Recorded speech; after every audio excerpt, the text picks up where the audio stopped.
पर्युषणमध्ये त्याच भाज्या खाऊन कंटाळला असाल तर चला मग आपण नवीन अशी पर्युषण स्पेशल राबोडीची भाजी कशी बनवायची ते बघूया।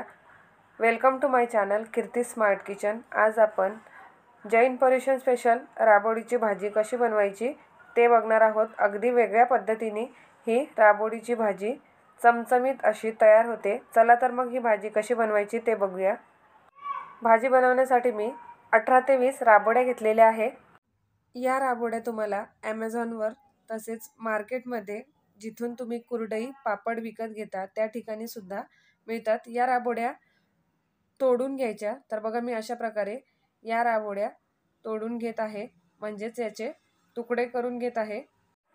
आता या सगळ्या राबोड्या तोडून झाल्यानंतर यात पाणी घालायचं आणि पाणी घातल्यानंतर या राबोड्या स्वच्छ धुवून घ्यायच्या।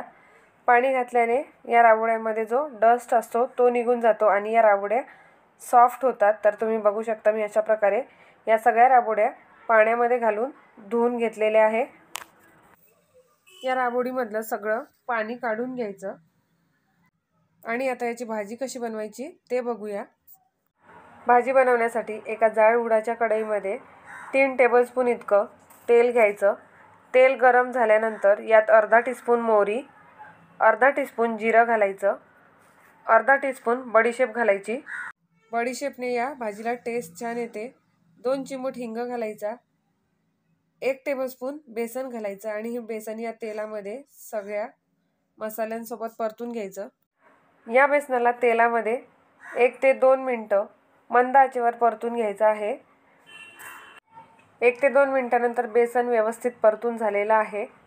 आता यात अर्धा टीस्पून हळद घालायची, 1 टीस्पून धनेपूड घालायची, 1.5 टीस्पून लाल मिरची पावडर घालायची, चवीनुसार मीठ घालायचं आणि आता हे सगळं साहित्य या तेलामध्ये एकत्र करून परतून घ्यायचं। हे सगळं साहित्य या तेलामध्ये मंद आचेवर परतून घ्यायचं आणि यात पाव टीस्पून गरम मसाला घालायचा। हा गरम मसाला सुद्धा या सगळ्या साहित्यात एकत्र करून तेलामध्ये परतून घ्यायचा। गरम मसाला सुद्धा परतून झालेला आहे। आता यात धुवून घेतलेली राबोडी घालायची आणि ही राबोडी या सगळ्या साहित्यामध्ये एकत्र करून परतून घ्यायची। गॅस मंद आचेवरच ठेवायचा आणि ही राबोडी 1 मिनिटभर या सगळ्या साहित्यात परतून घ्यायची। ही राबोडी मिनिटभर परतून झालेली आहे। आता यात पाऊण ग्लास इतकं पाणी घालायचं। पाण्याचे प्रमाण तुम्ही पाऊण ग्लासपेक्षा जास्त घेऊ शकता। पाणी घातल्यानंतर पुन्हा एकदा सर्व साहित्य एकत्र करून घ्यायचं।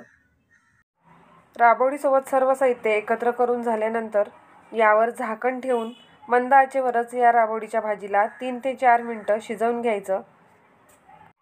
3 ते 4 मिनिटांनंतर झाकण काढून घ्यायचं। आता ही राबोडीची भाजी पूर्णपणे शिजलेली आहे आणि ही राबोडी या भाजीमध्ये व्यवस्थित मऊ झालेली आहे।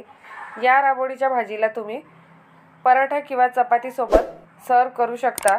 अगदी चमचमीत अशी ही राबोडीची पर्युषण स्पेशल भाजी तयार होते। या पर्युषणला ही अशा प्रकारची राबोडीची भाजी बनवून बघा आणि चॅनलवर नवीन असेल तर चॅनलला सबस्क्राईब तसेच लाईक शेअर आणि कमेंट करायला विसरू नका। पुन्हा भेटूया अशाच नवीन रेसिपी सोबत। तोपर्यंत